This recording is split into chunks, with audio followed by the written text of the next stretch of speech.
Hey friends, hey family, welcome back to the channel. If you're new here, my name is Crystal Blue. I do Christian content and I also do what's called the Word of the Day. I also have videos and shorts of me and my family having fun together, and I also have inspirational shorts.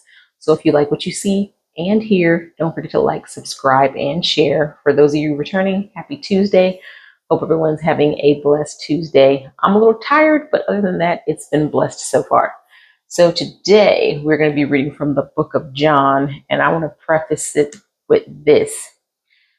Imagine your favorite book coming to life.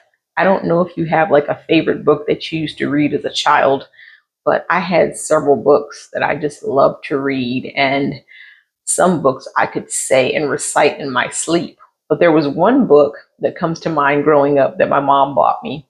It was called Thank You, Dr. Martin Luther King Jr. And it was about a little black girl who grew up in South Carolina and what she learned about Martin Luther King and his contribution to society. And I would read that book over and over and over again because it was filled with so much alliteration, and it was just a really interesting book. And to read that as an elementary school kid, to see that and have my imagination just think about the characters and how funny they were and the impact that Dr. Martin Luther King had on our society. It was really cool. And I'd always used to think, what would it be like if these characters were real people, if they came to life? And of course, they come to life in your mind and your imagination. So I always thought it would be cool if certain books could come to life. But there is a book, there is a word that did come to life. And it's this book right here. It's our Bible. If you think about it, the words, these words in the Bible, they're God's words. But when Jesus came to this earth, he became flesh. So basically, he's the living word. So in John, the first chapter, verse 14, it says, the word became flesh and made his dwelling among us. We have seen his glory, the glory of the one and only Son who came from the Father, full of grace and truth. So we do have a book that came to life. Our Bible, basically, this came to life as a person named Jesus. He came down to earth and showed us what it was like to be humble, to be meek, to be generous, to be loving, to be caring, to be without sin. He showed us everything. And yet, in his short time here, he was able to live a sin free life. And it's so amazing that a book came to life, words came to life, words became flesh and blood. God knows exactly how we feel because he experienced it. He knows what it means to be hungry, to be sad, to be tired. He understands everything that we go through because he became flesh to experience it.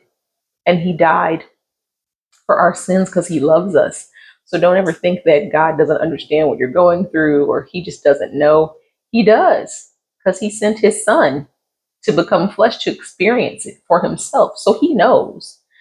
So I think it's very awesome that even if, books that you read growing up can't really come to life, sometimes, there'll be plays of a book that'll be on Broadway, which is cool. That's all nice, when they, books that you read, you'll see it on Broadway. And like I saw I read the book Wicked years ago, and then I went to go see the play. So it was kind of cool to see the characters come to life in a play. But this is far different than a play or any book because this book is full of truth.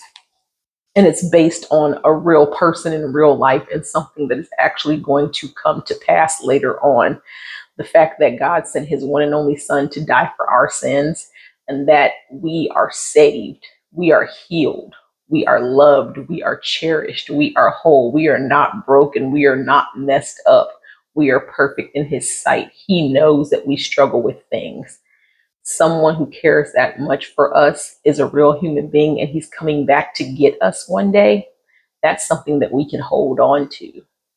So I want you to meditate on this verse today and just remember that these words are real as my flesh, because this became flesh once upon a time. And when he comes back, he's going to get all of us, the ones that he loves, and it's going to be a beautiful thing. So again, I just want to say, It's all well and good, to imagine books coming to life and, seeing your favorite play come to life from either a movie or a book. But when this book came to life, these words made a statement when they became flesh and blood. And this is what we need to keep our hearts and minds set on every day, because He is the truth. He is the living word, and He is our daily bread. And we need Him every day. Apart from Him, we can do nothing. All right, I hope this blessed you guys. Again, it was John 1 and 14. As I always say, don't take my word for it, read it yourself. I hope this blessed you guys. I love you, and Lord willing, I'll see you guys tomorrow. Bye bye.